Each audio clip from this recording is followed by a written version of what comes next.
Өнөөдөр философч Фрэнсис Бэконы төрсөн өдөр. Английн төрийн цэцгэлтэн философч Бэкон 1561 оны 1-р сарын 22-нд төржээ.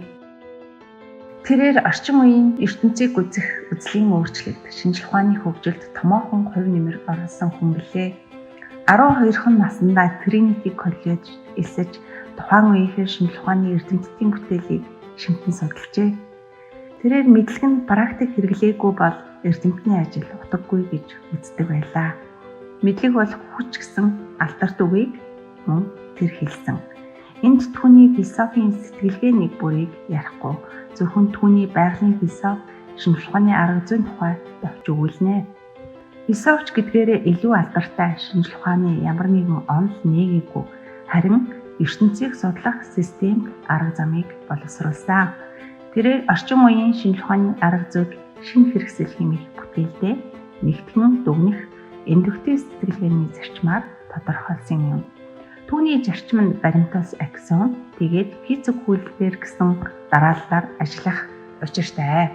Ажиглалтыг тайлбарлах таамаг боловсруулж байгалийн хууль дээр ирэх нь сонирхолгүй хандлага юм. Тиймээс судлаач урьдчилсан санааг хүлээн авахаас татгалзаж гэдэх ёстой.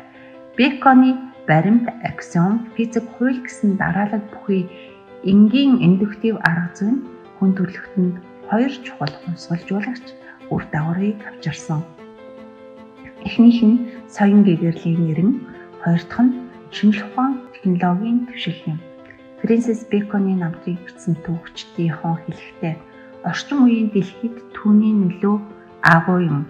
Галт тэргээр зорчиж буй, цахилгаан шуудан илгээж буй, Атлантын хоолойг гаталж буй, оройн тансаг зог барьж буй, үзэсгэлэн цэцэрлэгт зугаалж буй, өвдөлт хүндрэлгүй мис засал хийлгсэн хүн бүр түүнд өртөө гэж бичжээ. Үнэхээр тэрээр шинжлэх ухааны арга зүгээрээ орчин үеийн шинжлэх ухааны эцэг гэж хүлээн зөвшөөрөгдсөн агуу эрдэмтэн билээ. Дээр дурсан бүтээлдээ тухайн үеийн индуктив силлогизм, ялангуяа Аристотелийн логикийг түгээмэл ашиглаж байгалыг тайлбарлаж байсан философчдыг баримт, аксиом, физик хууль гэсэн зарчмаар индуктив сэтгэлгээг ашиглахыг зөвлөсөн байна. Дэдүх зарга нь таамаглал, ажиглалт, баталгаа, онол гэсэн дарааллаар өрнөдөг бол эндүх зарга нь ажиглалт, таамаг, давтан туршилт, хууль гэсэн дарааллаар явж байгалийн юмс үзэгдлийг тайлбарлана.